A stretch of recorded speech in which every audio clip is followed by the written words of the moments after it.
Welcome to షైండి academy. మన December month 2024లో ఏపీ ప్లస్ తెలంగాణలో గ్రూప్ 2 ఎగ్జామ్స్ అనేవి జరగబోతూ ఉన్నాయి. అయితే ఈ గ్రూప్ 2 ఎగ్జామ్స్లో మనకి రీజనల్ హిస్టరీ, తెలంగాణ వారికి తెలంగాణ చరిత్ర, ఏపీ వాళ్ళకి ఏపీ హిస్టరీ. ఏపీ వాళ్ళకైతే 75 మార్క్స్ వెయిటేజ్ ఉంది గ్రూప్ 2లో. తెలంగాణ వరకు వచ్చేసరికి అది 45 సుమారుగా అటు ఇటు ఉంటుంది. పేపర్ 1, పేపర్ 2 ప్లస్ పేపర్ 4 కలిపితే తెలంగాణ హిస్టరీ. అయితే ఇక్కడ మనకి కొన్ని రాజవంశాలు ఉంటాయి. ఏపీ ప్లస్ తెలంగాణలో 2 కామన్గా ఉంటాయని చెప్పేసి అన్న. అది మనకి శాతవాహనులు, ఇక్ష్వాకులు, విష్ణుకుండినులు, కాకతీయులు and Qutub Shahis. AP and తెలంగాణలో రెండిట్లో కూడా ఈ 5 రాజవంశాల యొక్క పరిపాలన కనిపిస్తుంది. ఓకే, ఇప్పుడు మనం ఏం చేయబోతున్నామంటే ఈ యొక్క క్లాసెస్ ద్వారా క్విక్ రివిజన్ అనేది చేయబోతూ ఉన్నాం. అంటే కోర్ ఏరియాస్ మొత్తం అంతా మనం వంశాల చరిత్ర చూడట్లేదు. ఇప్పుడు మనం ఎగ్జామినేషన్ పాయింట్ ఆఫ్ వ్యూలో కోర్ ఏరియా ఏముంది, దానిపై మీరు ఏం ఏరియాస్పై ఫోకస్ చేయాలన్నది బ్రీఫ్గా ఇప్పుడు చూడబోతూ ఉన్నాం. ఉదాహరణకి శాతవాహనాస్. ఈ శాతవాహనాస్కి వచ్చేసరికి శాతవాహనాస్ అని చెప్పేసి అన్నాం. శాతవాహనుల గురించి ప్రస్తావించినటువంటి తొలి శాసనాలు మనకి ద్వాత్రంశిక పుత్తాలిక అని చెప్పేసి ఉంటుంది, ప్రతిష్టానపుర కల్ప అని చెప్పేసి అంటారు, దీపకర్ణి కథ అని చెప్పేసి అంటారు, అభిధాన చింతామణి అని చెప్పేసి గ్రంథాలు. ఈ గ్రంథాలలో తొలి శాతవాహనుల గురించి ప్రస్తావన ఉంది. ఆల్రెడీ ఇది గతంలో అనేటువంటి బిట్. అయితే తొలి శాతవాహనుల గురించి ప్రస్తావించిన పుస్తకాలు ఏవి అని చెప్పేసి ఫస్ట్ మనం చూస్తే అందులో మనకి ద్వాత్రంశిక పుత్తాలిక అని చెప్పేసి ఉంటుంది, ప్రతిష్టానపుర కల్ప, ఇక దీపకర్ణి కథ, ఇక అభిధాన చింతామణి అని చెప్పేసి పుస్తకాలు. ఈ పుస్తకాల్లో తొలి శాతవాహనుల ప్రస్తావన మనకి కనిపిస్తుంది. మత్స్యపురాణం ప్రకారంగా చూస్తే శాతవాహన పాలకులు మొత్తం 30 మంది ఉంటారని చెప్పేసి అంటారు. ఆ 30 మంది పాలకుల్లో సుమారు 50% పాలకులు మనకి కొంత ప్రత్యేకత కలిగి ఉంటారు. ఆ సుమారు 10 మంది పాలకులు యొక్క సంబంధించి core areas examination point of వ్యూలో ఏ ఏరియా నుంచి బిట్ వచ్చే అవకాశం మనకి ఉంది. మనకి శ్రీముఖుడు అని చెప్పేసి ఉంటాడు, కనహ అని చెప్పేసి అంటాం, శాతకర్ణి 1 అని చెప్పేసి, వేదశ్రీ అని చెప్పేసి, శాతకర్ణి 2 అని చెప్పి, next Kuntala Satakarni, next Pulomavi 1, next హాలుడు అండ్ గొప్పవాడు జిపిఎస్. ఆ తర్వాత వశిష్ఠపుత్ర పులోమావి, ఇతన్ని పులోమావి 2 అని చెప్పేసి కూడా అంటాం. నెక్స్ట్ వశిష్ఠపుత్ర శివశ్రీ అని చెప్పేసి అంటారు, నెక్స్ట్ యజ్ఞశ్రీ అని చెప్పేసి అంటాం, నెక్స్ట్ విజయశ్రీ అని చెప్పేసి అంటారు, నెక్స్ట్ చంద్రశ్రీ అని చెప్పేసి అండ్ పులోమావి 3. వీళ్ళు మనకి శాతవాహనంలో ప్రముఖ 15 మంది పాలకులు. వీళ్ళ కోర్ ఏరియాస్ మనం చూసినప్పుడు శ్రీముఖుడు శాతవాహన ఫౌండర్ అని చెప్పేసి అంటాం. మత్స్యపురాణం ఇతన్ని ఆంధ్ర జాతీయుడు, ఆంధ్ర నేషనల్ అని చెప్పేసి శ్రీముఖాన్ని పేర్కొంటారు. ఇతను కోటిలింగాల రాజధానిగా శాతవాహన వంశ స్థాపన చేసినాడు. కొందరు అంటారు, ఎస్పెషల్లీ డిసి సర్కార్, దినేష్ చంద్ర సర్కార్ అంటాడు, అశోకుడి యొక్క సామంతగా శ్రీముఖుడు పనిచేస్తాడు. అశోకుడు ఇతనికి రాయ అని బిరుదు ఇచ్చినాడు ఈ శ్రీముఖుడికి. శ్రీముఖుడికి మొదట్లో ఒక జైనుడు అని చెప్పిన కాలకచూరి అని చెప్పేసి జైన గురువు. ఈ కాలకచూరియే కాలకసూరిగా కూడా పిలువబడతాడు. ఈ కాలకసూరి ఒక పుస్తకం రాశాడని చెప్పి అంటాం, కాలకసూరి ప్రబంధం అని చెప్పేసి అంటారు. శ్రీముఖుడి యొక్క కాలకసూరి ప్రబంధం, కాలకసూరి ప్రబంధం అనే పుస్తకాన్ని శ్రీముఖుడి యొక్క జైనగురు రాశాడు. కన్హ ఇతను నాసిక్ గుహలు తొలిపించాడు. నాసిక్లో ఈ శ్రమణులు అంటే మన యొక్క బౌద్ధుల సన్యాసుల యొక్క సంక్షేమం కోసం ధర్మ మహామాత్య అనే పదవిని సృష్టించినాడు ఈ యొక్క కన్హ.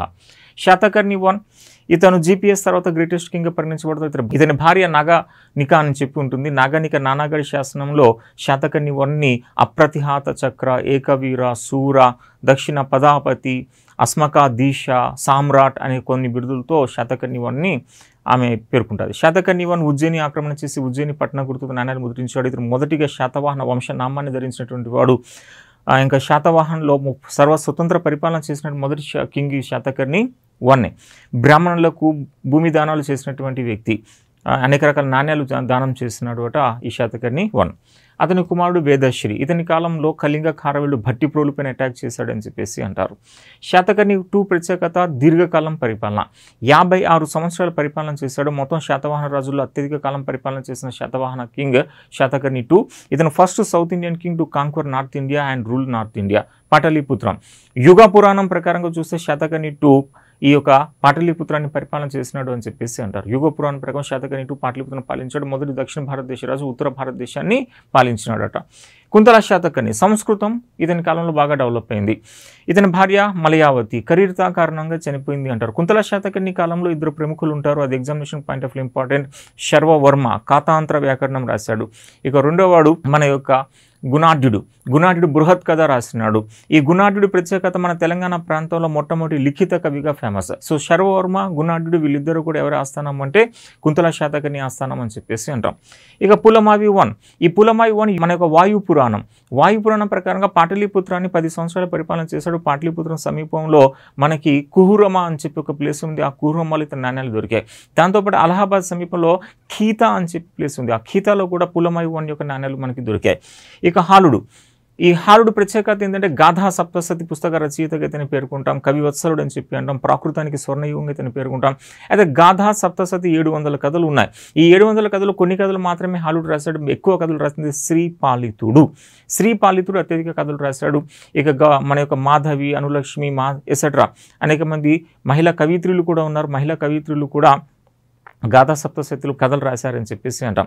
ఈ హాలుడు శ్రీలంక రాకుమార్తె లీలావతిని పెళ్లి చేసుకున్నాడు. దాని లీలావతి పరిణయం అనే పుస్తకం వచ్చింది. కుతూహలుడు రాశాడని చెప్పి అంటాం. కుతూహలుడు నథింగ్ బట్ హాలుడు అని చెప్పేసి అంటాం. ఇక హాలుడు దేశీ నామ మాల అనే పుస్తకాన్ని కూడా రాసినాడని చెప్పేసి అంటారు. అభిధాన చింతమని పుస్తకం ఇతంది కూడా ఉంది. మన యొక్క హేమచంద్రుడిది కూడా ఉంది. సో హాలుడు కవివత్సలుడుగా ఫేమస్. ఇక గౌతమిపుత్ర శాతకర్ణి గ్రేటెస్ట్ కింగ్గా ఇతన్ని పేర్కొంటారు. సో ఇతని కాలం నుంచే తల్లుల పేర్లను జోడించుకునే సాంప్రదాయం ప్రారంభమైంది అని చెప్పేసి అంటాం. జీపీఎస్ 23వ రాజు 24 సంవత్సరాలు పరిపాలన చేసినాడు. ఇతని తల్లి గౌతమి బాలశ్రీ చాలా ఫేమస్ అని చెప్పేసి అంటాం. అయితే GPS point of view important ఏంటంటే అతనికి అనేక మంది సామంత రాజులు ఉన్నారు అని చెప్పేసి అంటారు. ఆ సామంత రాజులు మనకి ఎగ్జామినేషన్ పాయింట్ ఆఫ్ వ్యూలో ఒక సామంత రాజ్యం, ఆ సామంత రాజ్యానికి ప్రస్తుతం ఏ పేరు అని చెప్పేసి మనకి బిట్ రూపంలో వచ్చే అవకాశం ఉంటుంది. సో ఉదాహరణకి గౌతమిపుత్ర శాతకర్ణి కాలంలో ఇతని సామ్రాజ్యం రాజస్థాన్ నుంచి స్టార్ట్ అయింది, తమిళనాడు వరకు ఉందని చెప్పేసి అంటాం. ఈ రాజస్థాన్లో ఇతని యొక్క సామంత రాజ్యాన్ని కుకురా అని చెప్పేసి అంటారు రాజస్థాన్ ఏరియాలో. ఈ యొక్క గుజరాత్లో ఈ యొక్క సామంత రాజ్యాన్ని ఋషికా అని చెప్పేసి అన్నారు. ఇది బట్ సౌరాష్ట్ర ప్రాంతం ఇది. ఇక్కడ ఈ ఏరియా కొంకణ్ ఏరియా, దీన్ని అపరాంత అని చెప్పేసి అంటారు. అపరాంత అని చెప్పి ఈ మహారాష్ట్ర, మధ్యప్రదేశ్ ఈ ఏరియాలో మనకి కొన్ని రాజ్యాలు ఉంటాయి. ఇందులో ఒకటి అవంతి అని చెప్పేసి అంటాం. ఇది అవంతి, ఇది అకరా అని చెప్పేసి అంటారు. అవంతి అంటే ఇది ఉజ్జయిని అని చెప్పేసి, అకరా అంటే విదిషా అని చెప్పి అంటాం. ఈ అవంతిని పశ్చిమ మాల్వాగా పేర్కొంటారు, వెస్టర్న్ మాల్వా. ఈ అకరాని తూర్పు మాల్వాగా పేర్కొంటారు. ఇక దీంతోపాటు ఇక్కడ మనకి అనూప అని చెప్పేసి ఉంటుంది. అనూప ఈజ్ నథింగ్ బట్ ప్రతిష్ట. అనూప అనేది మహిష్మతి అని చెప్పేసి అంటారు. అనూప అంటే మహిష్మతి. ఇక దాంతోపాటు ఇటు మనకి ములక అని చెప్పేసి వస్తుంది. ములక, ఈ ములక అంటే ప్రతిష్టానపురం నుంచి ఔరంగాబాద్ మధ్య ప్రాంతం ములకగా ఫేమస్ అది. ఇక నెక్స్ట్ వస్తే మనకి ఇతర ఏరియాస్లో అస్మక అని చెప్పి, నిజామాబాద్ ఏరియా అస్మక అని చెప్పేసి అంటారు. ఇక్కడ అస్సికా అని చెప్పేసి మన గోదావరి నది, కృష్ణా నది మధ్య ప్రాంతాన్ని అస్సికా అని చెప్పి అంటారు. సో ధరణికోటని సిరిఠనా అని చెప్పేసి అంటారు. నాగార్జున కొండ ప్రాంతం, ఈ నాగార్జున కొండ ప్రాంతాన్ని అప్పట్లో శటగిరి అని చెప్పేసి పిలిచారు. శటగిరి. సో శటగిరి అంటే నాగార్జున కొండ, సిరిఠనా అంటే ఈ యొక్క ధరణికోట ప్రాంతం. ఇంకా అనేక తమిళనాడు ప్రాంతంలో నీలగిరి అని చెప్పేసి అంటారు. నీలగిరి అని చెప్పేసి ఇలా కొన్ని సామంత రాజ్యాలు ఉన్నాయి మనకి. ఆల్రెడీ గతంలో అనూప అంటే ఏది అని చెప్పి అంటారు, మహిష్మతి అని చెప్పేసి అన్నారు. ఇప్పుడు రాబోయే కాలంలో నెక్స్ట్ ఎగ్జామ్లో మనకి ఇవి మ్యాచ్ ద ఫాలోయింగ్ రూపంలో అడిగే అవకాశం ఉంది.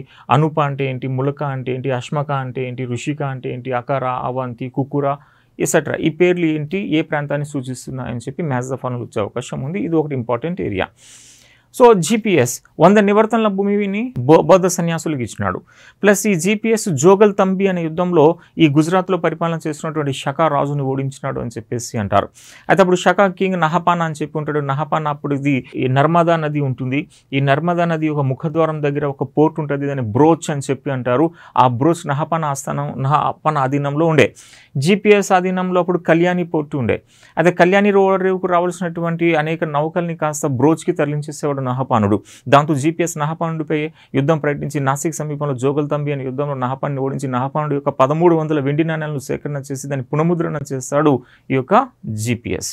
ఇక జీపీఎస్ తర్వాత మనకు అతని కుమారుడు వశిష్ఠ పుత్ర పులోమావి అని చెప్పండి, ఇతని రెండో పులోమావి అని చెప్పండి. రెండో పులోమావి కాలంలో గుజరాత్కి పాలకుడుగా రుద్రదామన్ వస్తాడు. ఆ రుద్రదామన్ ఈ పులోమావి 2ని ఓడిసి ఆ ప్రతిష్టానపురాన్ని చాలా వరకు ధ్వంసం చేసేస్తాడు. అప్పుడు ఈ రెండో పులోమావి ప్రతిష్టానపురాన్ని విడిచిపెట్టేసి అమరావతికి షిఫ్ట్ అయిపోయినాడు. అట్లా అమరావతికి రాజధాని మార్చిన వ్యక్తి ఎవరంటే పులోమావి 2.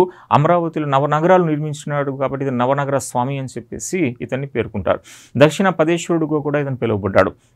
ఇతని కాలం ఇతని నానమ్మ ఉంటుంది గౌతమి బాలాశ్రీ. ఈ గౌతమి బాలాశ్రీ నాసిక్ శాసనాన్ని ఇతని కాలంలో వేయిస్తుంది. ఆ నాసిక్ శాసనానికి ప్రత్యేకత ఏంటంటే ఇద్దరు శాసనకర్తలు ఉంటారు. అది ఒకడు ఆయన పేరు శివస్వామి అని చెప్పి అంటాం, ఇంకొకడు మహాగుప్తుడు అని చెప్పి అంటాం. సో శివస్వామి, మహాగుప్తుడు వీళ్ళిద్దరు నాసిక్ శాసనాన్ని శాసనకర్తలుగా ఫేమస్. మనకి గతంలో 2 సార్లు గ్రూప్ 2 బిట్ వచ్చింది. ఏమని చెప్పి అంటే గౌతమి బాలశ్రీ నాసిక్ శాసనాన్ని ఎవరి కాలంలో వేయించింది అని చెప్పి, రెండో పులోమావి కాలం. ఇప్పుడు ఎవరు శాసనకర్తలు అని చెప్పారు కావచ్చు, మహాగుప్తుడు అండ్ శివస్వామి అని చెప్పేసి అంటారు. ఈ శివశ్రీ అని చెప్పి అంటాం. ఈ శివశ్రీ రుద్రదాముడి యొక్క కూతురు అయినటువంటి రుద్రదాంబికను పెళ్లి చేసుకున్నాడు. ఈ విషయం జునాగఢ్ శాసనంలో పేర్కొనబడింది.